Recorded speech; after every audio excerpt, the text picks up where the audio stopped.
计划邀请大家品尝的胭脂梅泡酒，开封过滤到大桶后，品尝一下口感。那种一爽到底的穿透力是梅子酒最有意思的地方。独具特点的梅子口味喝起来酸爽过瘾。虽然酒看着清澈，但肉眼还是能够看到细小的碎屑。这个好办，咱有经验呢。过滤，这次邀请哪些朋友呢？咱按照古人的方式行一次酒令吧。最近看三圣小妙老师的酒坛，里边提到唐代的一个对联，上联是烟锁池塘柳，小妙老师在书中对的下联是板城烧锅酒。他说也因此被罚了几杯酒，所以有想被罚一两杯品尝一下。果味的酸爽感比过滤前略微降低了点，但我喜欢的那种一爽到底的穿透力还在，也足够过瘾。装2瓶送检，检测合格后再陆续联系大家。最后别忘了上联烟锁池塘柳。胭脂梅泡酒的检测报告出来了，有一个好消息和一个坏消息。先说坏消息吧，总酸和总脂2项指标不合格。不过好消息是解决方法很简单。先说总脂，我们的检测结果是 0.18， 国标规定是大于等于 0.35， 造成低于国标最大的可能是基酒的总脂含量低。这个简单，我装100毫升原酒去检测一下就清楚了。那有什么办法呢？有，兑水。因为稀释之后酒精度就会降低，露酒里的总脂限于以蒸馏酒为基酒，且酒精度大于25度时才需要检测。这次的酒精度是 25.2， 降度之后就避开了这个问题，而且总脂对口感的影响不大。再说第二个问题，总酸。我们的检测结果是 18.1， 国标规定是小于等于6。我们都知道梅子是特别酸的，如果梅子的总酸过高，那有可能就是导致总酸超标的原因了。这个也简单，检测梅子的总酸即可。我找到之前冷冻留样的梅子，打包100克一起送去检测。那怎么弥补呢？还是兑水。用1分的酒加2分的水，理论上总酸会从18降低到6左右。先品尝一下。梅子的酸爽感降低了很多，个人认为梅子酒最有意思的那股酸爽的穿透力没有了，喝起来变得很平庸。再对比一下，感觉牺牲后的梅子酒像丢掉灵魂一样，这个对口感的影响就非常大了。我经常会买各种酒来借鉴学习，于是选一瓶口感酸度最大的梅子酒，也检测一下它的总酸含量，以做参考。好了，一共4份需要检测的产品，结果出来后我们再做分析。检测需要大概10来天，所以先跟大家汇报一下，也想听一下大家的意见。想品尝稀释过的梅子酒呢，还是原来酸度较高的梅子酒呢？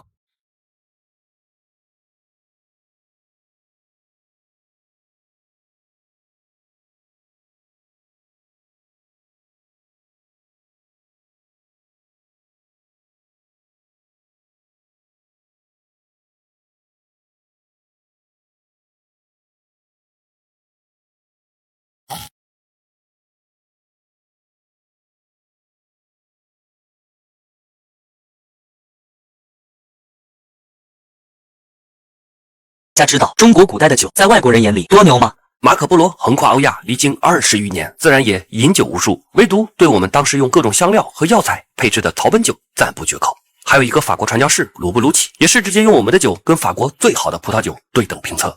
而我们古代的酒很多都会融入草本植物，最出名的是华佗创制的屠苏酒，还成为了家家户户大年初一饮用的习俗，既有滋补，又有传说中辟邪的功效。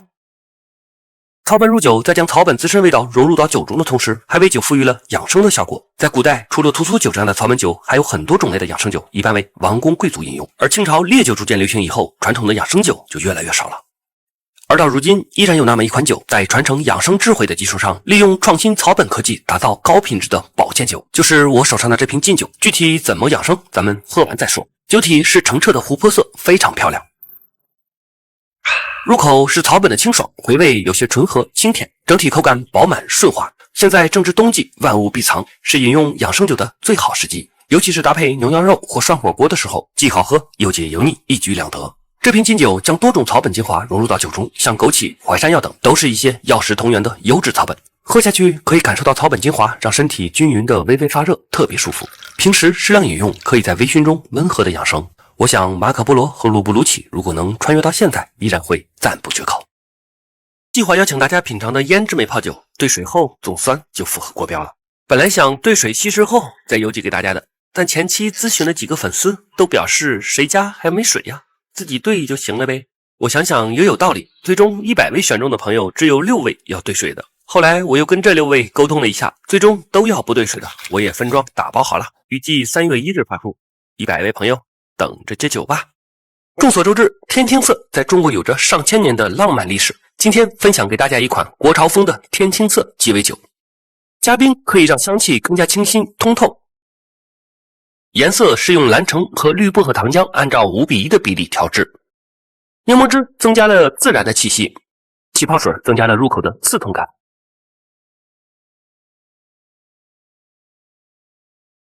最后就是酒了，作为中国香型的代表，必然要放酱香酒。这次选用这款贵州南酱酒，其一是因为这款酒很独特，名字也很有特点；其二是因为酒瓶渐变的时尚风；其三是因为南酱酒的酱香更加明显，其后口有一丝舒适的清甜感，很适合饮用。倒入30毫升左右，搅拌均匀，最后挤出点柠檬皮汁，增加层次。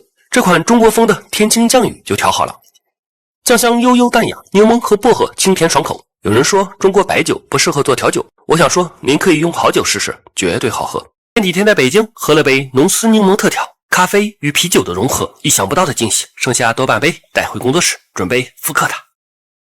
我们先来解决配料，用到的有冰块、柠檬、咖啡、气泡水和乌苏白啤，这些咱们都有。那么接下来要解决的就是比例。我计划先根据酒精度测算出啤酒用量。用蒸馏法测试了一下，显示 0.5 度左右。420毫升的成品杯，420乘以 0.005 除以 0.045 等于47克，所以啤酒用量是47克，其他的就好办了。先来大约50克左右的冰块，再倒入大约290克的气泡水，咖啡一杯大约是30毫升，啤酒47毫升，最后加入2片柠檬，大功告成，品尝一下口感，也就1-2分像吧。两大问题：一、重度烘焙的豆子工艺香是主调，不行。解决方法是用中度烘焙的好豆子，而且冷萃工艺，虽然费时费料，但能更好的萃取出花香和果香。二、原版中浓丝柠檬的浓郁感里多了一丝清甜，用到的不是黄柠，应该是更贵的香水柠檬。再试一次。成品杯加入冰块，倒入气泡水，冷萃的咖啡，再倒入这款精选阿克苏小麦酿造的乌苏白啤，麦香浓郁，爽劲十足。原版里啤气是主要特点，也就是加入乌苏的原因，有点意思。最后加入2片香水柠檬，品尝一下口感，7-8分像了吧？美中不足是咖啡的醇厚感，因为他们在豆子的选择上肯定要比我丰富和考究很多。目前店面还有浓丝柠檬白啤拿铁，口感更加富裕醇厚。据说这次乌苏啤酒和拉瓦萨联名都是限时限量联名款，所以附近有拉瓦萨咖啡的朋友一定要去尝试一下啦。